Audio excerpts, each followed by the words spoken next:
Welcome to Bloomington Today. I'm Kaylin Cockrell. Thanks for joining us. Bloomington residents were out in full force in late January showing their support for the 2012 Winter Fete celebration. City Parks and Recreation staff pulled out all the stops to make the 10th annual Winter Fete a success. From January 21st through the 29th, city parks were filled with families participating in various winter activities. The Family Chill Out, Pond Dakota Winter History Festival, and International Ski Jump Competition attracted hundreds of people. City staff says the ice fishing for beginners with the DNR was another family favorite. According to Recreation Supervisor Mark Morrison, more than 2,000 people turned out for 14 different events. Morrison would like to thank residents and sponsors for their participation in this year's event. Due to unseasonably warm temperatures, the dog sled rides were canceled, but Park and Recreation staff quickly rebounded and offered wagon rides for children and families instead. Park and Recreation Division staff would again like to thank sponsors and residents for participating in the 2012 Winter Fete celebration. We've learned on past Bloomington Today shows how street maintenance crews take advantage of the lack of snow and warmer temperatures to get trees trimmed and preventative maintenance on city trucks and plows underway. In this next segment, we'll show you how city plow operators jump into action with the news of the first sign of snow days before the first flake has even fallen. The roadways are clear and there isn't a snowflake in sight, but the upcoming weather forecast has kicked the Bloomington street maintenance crews into high gear. When we have a forecast condition of a snow event, we try to get out 2 to 3 days beforehand, preferably 3 days. It takes us 2 days to anti-ice the entire city, and the reason for that is anti-icing creates a brine layer to prevent the bond for the snow. And without that bond formed between the road and the fresh snow, cleanup on the day of a storm is significantly more efficient. Huge tanks inside the public works garages house thousands of gallons of choice fluids. Liquid corn salt, calcium chloride, and salt brine are blended by crews. The result is the anti-icing mixture. If the snow event is a guaranteed, which is not often, we use just a plain salt brine solution.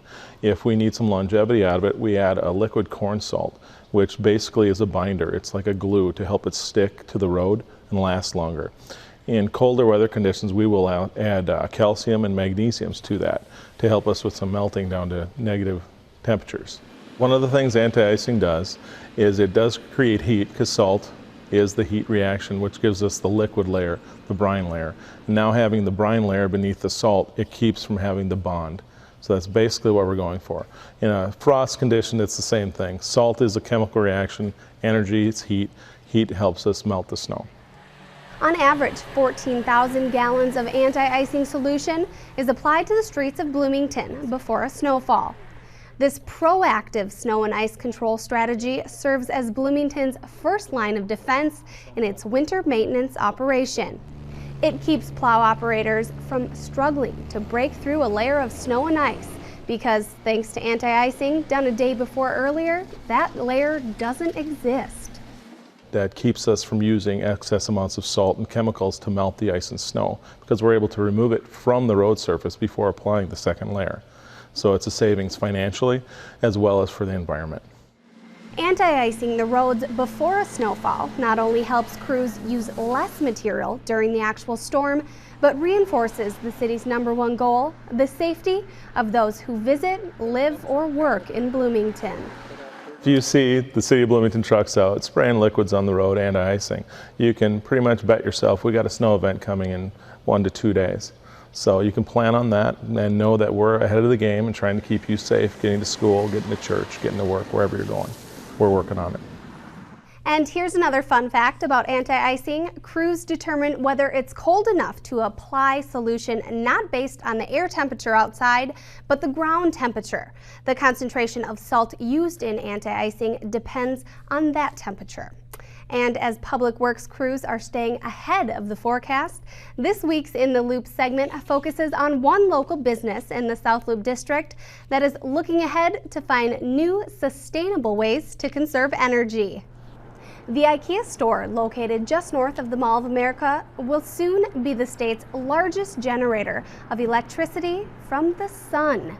This project, slated to start sometime in the spring of this year, will put solar arrays on top of the store. The Bloomington IKEA is just one of 37 IKEA stores nationwide that will undergo the energy efficient update. Check out this video taken at a California IKEA location. This time-lapse video shows the solar array installation from start to finish. An IKEA representative tells us that the Bloomington store will generate enough electricity to power 112 homes through its new solar arrays. IKEA is working with Chicago-based SoCore Energy to build the solar array panels in Bloomington and 3 others in Illinois and Michigan. IKEA's upgrade in energy-saving efficiency is yet another example of how the South Loop District is working to meet the goals of sustainability and environmentally friendly practices within the district. We'll revisit this site once construction begins in late spring or early summer. And while we are on the topic of sustainability, a record number of Minnesotans spent last year using public transportation. According to Metro Transit, 80.9 million passengers boarded Metro Transit buses and trains in 2011, an increase of 2.7 million or 3.5% over 2010. Buses accounted for a huge portion of the year-to-year ridership gain. Passengers on Metro Transit's 123 bus routes increased by 2.8 million in 2011. That increase is offset by a slight decrease in rail rides.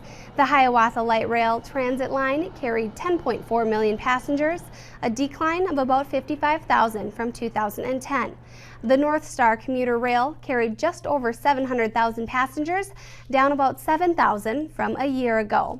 Bloomington is continually working on ways to improve the accessibility of alternate transportation in and around Bloomington.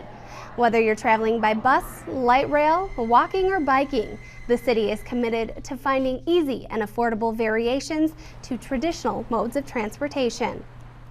To view Bloomington's alternative transportation plan, log on to the city's website and keyword search alternative transportation. Now let's check back on a project we've been following for some time and find out what progress has been made on the 169 I-494 interchange since ushering in the new year. According to a MnDOT spokesperson, the reconstruction of the northbound lanes of 169 is now complete. This summer, the southbound lanes of 169 will begin to be reconstructed. During that time, traffic will temporarily shift to the northbound lanes. Representatives tell us that things are quieter in the colder months, but there's still plenty that can be worked on. Ongoing efforts to complete the new flyover ramps and retaining walls will take place until the weather heats back up. The new Washington Avenue Bridge spanning I-494 was completed in December and open to traffic. 2 of the 6 new roundabouts on the local frontage roads have been completed. MnDOT is happy with the reconstruction progress and says they are still on schedule to complete work by November of this year. MnDOT would also like to give residents a heads up. A weekend closure of all lanes of 169 is scheduled for mid-February. This is required to place bridge beams over the highway for the new flyover ramp from westbound I-494 to southbound 169. More details will be released once the specific weekend is selected. Do you know an individual or group that promotes healthy living? If so, stay tuned.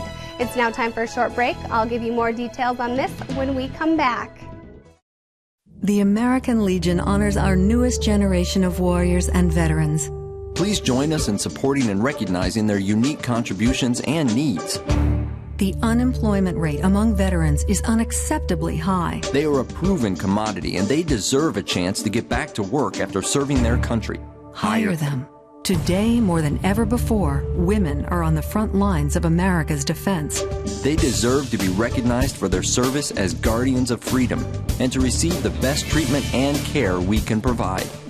Let's not forget our wounded warriors and their families as they return home. We cannot allow them to be forgotten and left to fend for themselves. They deserve more. And let's honor the families who sacrifice so much every day. As a service member serves, So does the family. please join with the American Legion to find out how you can truly honor America's newest generation of veterans. Go to legion.org/honor veterans to find out more.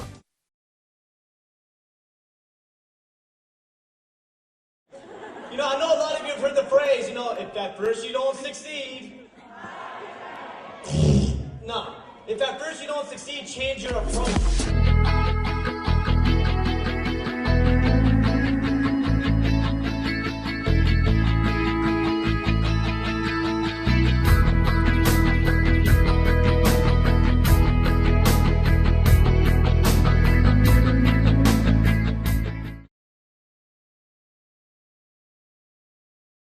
Welcome back to Bloomington Today. We are now pleased to be joined by Karen Zelaznak.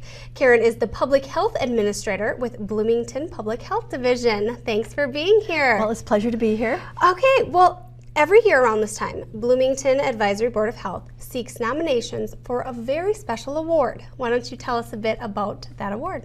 Yes, this is the award is known as the Health Promotion Award. And this award was developed in 1990, and the Bloomington Advisory Board of Health really established it to draw attention to its mission of supporting the city leaders in efforts to promote, protect, and care about the health of Bloomington residents. And so it was their attempt to draw more attention to this, to really honor those people who had spent many years, and many of them committed over a lifetime of work to improving the health of Bloomington residents. Wonderful. Well, this is something that's been going on for quite a while. Bloomington is really making a push in recent years, so it's good to see that this has been happening for some time. Why don't you tell us a bit about the kind of person or group that you would see this award going to? Well, when you think about a health promotion award and it's coming out of the Public Health Division, you might necessarily jump to doctors and nurses. And as a matter of fact, we have given some of those awards to doctors and nurses, but it's not just to people in the medical field. But let me just give you some examples. And one of them, I'll start with an organization, a longtime Bloomington organization, the Bloomington Athletic Organization. Now, when you think about the impact that they've had on the life of thousands of youngsters growing up in Bloomington, just to keep them physically active and give them an opportunity that they might not get through the school district, with organized, the really good athletes on those sports teams. We have a lot of other youngsters in our communities who want to play. They want to play ball in an organized way, and this gives them an opportunity to do so. And it's one of the biggest organizations and very unique in the country. So they were given this award several years ago. So that's one example of an organization. A recent example of a physician was Dr. Cliff Phibbs, who received the award last year. And he was a practicing physician in our community at Oxborough Clinic for many years, I think 48 years. And then he also volunteered working with kids in the school district. And now he does some education with some students in the middle school, I believe, just to talk about health professions. So even in his retirement, he is still working on his mission to improve the health and to reach out to students and really get students involved in the healthcare field. Absolutely. Well, those are two examples of past recipients. Any other ones that stand out in your mind, or those are kind of the organization and individuals that were? Oh, well, I'll mention another one. That's actually one of our current council members. Councilmember Nordstrom was given the award several years ago before she became a council member. And she was honored for her work because she was a nurse, and she was a nurse for part of her career at Kennedy. Okay. But also she was very instrumental in working on tobacco issues. And in 2004, I believe, the City Council passed its comprehensive smoke-free ordinance, and they were the first in the metropolitan area to pass a comprehensive ordinance. And at that time, Councilmember Nordstrom, she was working on this issue. She worked with youngsters, and one of the things that they did is they collected butts, cigarette butts at Bush Lake Beach, just to show kind of the impact of what smoking was having in our own community. So she received the award for some of her work in the community around these health issues. Wonderful. Bloomington, as I had said, has made a huge push in the past several years to promote healthy lifestyles. Why doesn't award like this being given to an organization or an individual kind of help promote the healthy lifestyle push that we've been making? Well, I think it just helps raise up in the community. You know, sometimes, you know, these health issues, I mean, they get a lot of press, but you know, sometimes in our own community, it's a little bit more invisible. So this is a chance for us to really, you know, bring some of this work up and shine a light on it and talk about what individuals are doing in the community or organizations to try and help make us more healthy. Absolutely. How does the Advisory Board of Health kind of accomplish that raising up of you know, health awareness and issues like that? Oh, in general? Yeah. Well, I think, you know, two of the things that they really do to help raise things up in a more visible way is we are involved in selecting the Environmental Health Food Safety Awards. Oh, okay. And so our environmental health manager, Lynn Moore, comes over and she kind of brings us the list of nominees, and they make some recommendations about that. And those are given out by the mayor actually at the Diamond Service Awards that are going to be happening in March. And then we give out the Health Promotion Award, and just any other way we can help bring those issues to light, we're right on top of it. Absolutely. Well, if what we're encouraging people to do, if you know of an organization or an individual that, you know, it has really, you know, come full circle and has done what they can to promote healthy living and healthy lifestyles, we're asking them to submit a nomination. Tell us how someone would go about doing that. Well, there are two ways. One of them is to go to the city's website where there will be a link. And then the other thing is to call the Public Health Division, and they can ask for a form to be sent to them. We can send that out electronically also. Perfect. What kind of information are we asking someone to you know, give to us about this person or organization they're nominating? Okay, well, I actually have the form right here, so I'm going to get it right here. We're asking people, well, kind of the basics of, you know, people must either live or work in Bloomington. Okay. Okay, so that's kind of the criteria. And we ask people to summarize the actions that the person has taken to make a significant impact. And significant is underlined, so it needs to be, you know, it needs to be big. Yeah. Significant impact on the health and wellness of Bloomington residents. And then we also want people to think about the number of people that might have been impacted by this person or program or organization, and the length of the service and program. Okay. So those are kind of, and describe any health or wellness outcomes. And really the last question is, what makes this person or organization so special that they deserve this award? Okay. So kind of the reason you're holding up that person, nominating them. Right. Well, is there a specific time that the nominations should be given to you guys? And if so, when then can we see a winner be chosen? Oh, okay. Well, the nominations are due February the 22nd. Okay. And then those nominations will go back to the Advisory Board of Health, who will select a person, we hope, in March. And then in April, we'll come before the City Council to honor that person. Wonderful. Well, great. Well, we'd like to thank Karen for being here with us today. As she said, the nomination forms are available on the city's website. It's now time for a short break. We'll be right back. If you're looking for a new pet that your family will cherish every day, consider adopting from a shelter. Shelters are the best places to find a new pet. That's where you'll discover healthy, loyal, and loving animals, eager to become a part of your family. A person is the best thing to happen to a shelter pet, so bring home your new buddy today. To find out more, visit theshelterpetproject.org. The average text takes your eyes off the road for nearly 5 seconds. At highway speeds, that's enough time to travel the length of a football field. Stop the texts, stop the wrecks.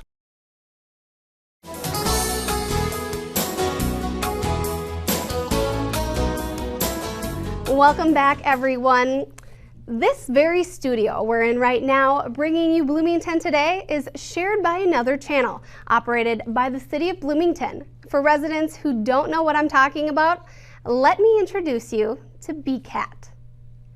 Bloomington Community Access Television, or BCAT, is a public forum devoted to free speech. Individuals and organizations are invited to become members of the station, and then the real fun begins. BCAT is Bloomington Community Access Television. It's Bloomington's public access facility. So you can come in and produce your own television show based on whether you want to entertain, inform, or educate your viewers. You'll then put together your show that is cablecast to Bloomington's cable subscribers on Bloomington Channel 16. We currently have 65 active members, and we're looking for new members every day. Once a member, you'll have unlimited access to a 1,200 square foot television studio, not to mention leading edge editing and production equipment. We really have a state-of-the-art facility here at BCAT. We have a great studio with 3 cameras and a control room. We have editing suites where people can put their shows together. We have cameras and lighting kits where they can take the equipment out into the field. And we also have a music library where people can add background music to their shows. Exercise shows, political spotlights, faith-based programs, and cooking productions, you name it, there's a place for it in the BCAT show lineup. And if you've never worked in TV before and have no experience behind a camera, you'll fit in just fine. You really need no experience in order to be a BCAT member. We can teach you how to use the cameras, the studios, our editing suite, and really help you put together a show that then will cablecast on Channel 16. A complete show with music and a really professional looking piece. Don't believe it? Take a look at what a couple BCAT producers had to say about their television experience prior to their membership at BCAT.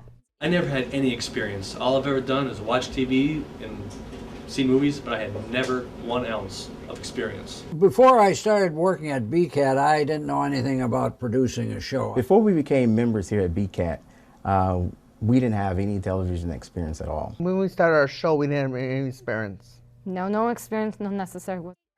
BCAT grants you access to the airwaves in your city. BCAT is open to the public Monday through Thursday, 2 p.m. to 9 p.m., and every other Friday and Saturday from 10 a.m. to 2 p.m. If the world of television production has ever interested you, there's no time like the present to get your feet wet and give it a try for yourself. For membership information, visit the city's website, keyword search BCAT, or you can also call 952-563-4980. Well, there's no need to travel outside of Bloomington to renew your license or register your boat. Simply stop by 9930 Logan Avenue South.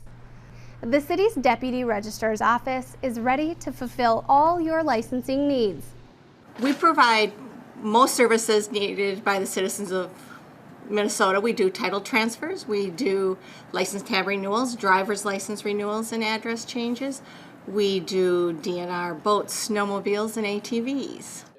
The Bloomington Deputy Registrar's Office has been serving the needs of residents for more than 40 years, and they take their duties and outstanding reputation very seriously.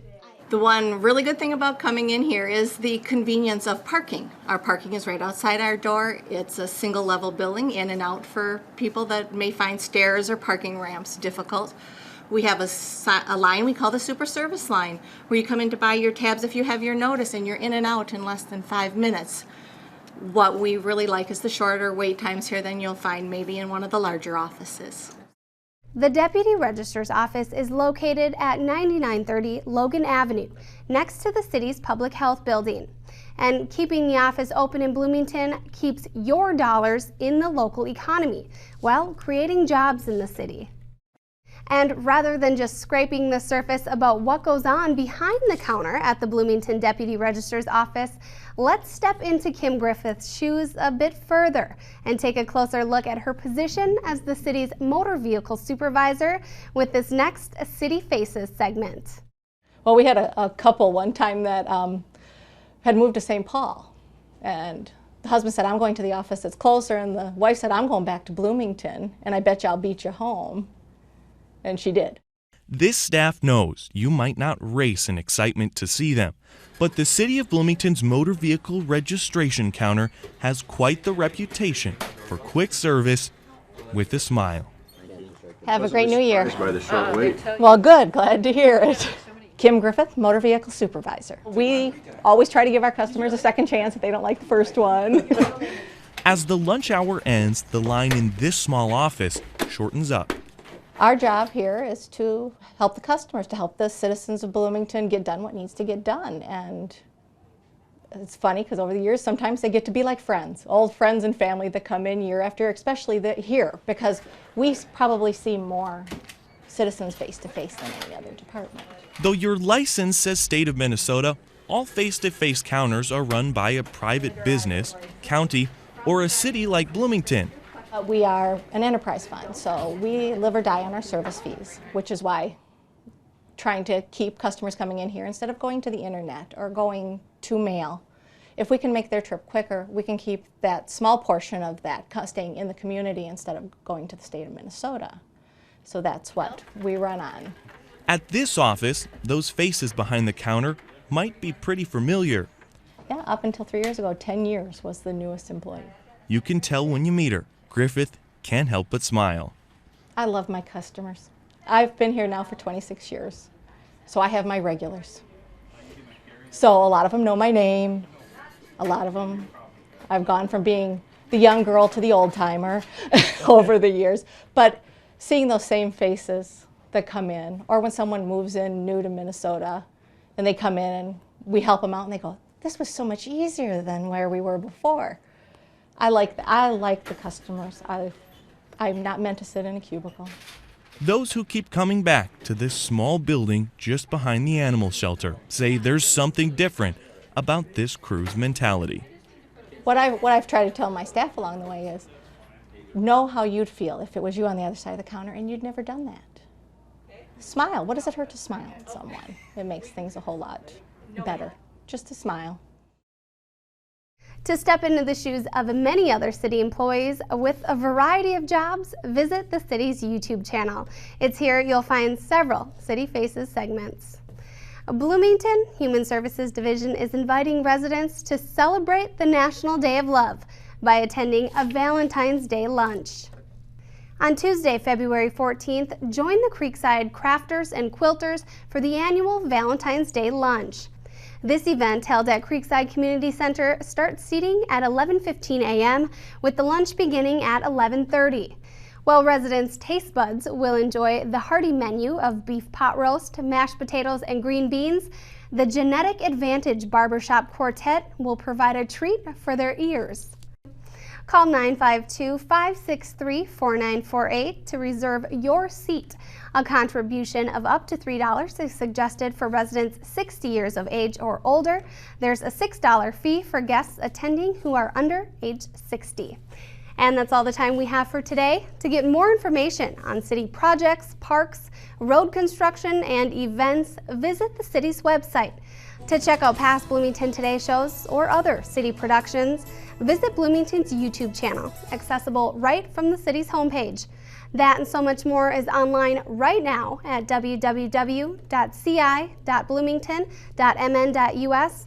If Facebook or Twitter isn't your thing, sign up for eSubscribe to have updates sent right to your email or cell phone. This is Bloomington Today, a presentation of the City of Bloomington's Communications Division. I'm Kaylin Cockriel. Thanks so much for joining us.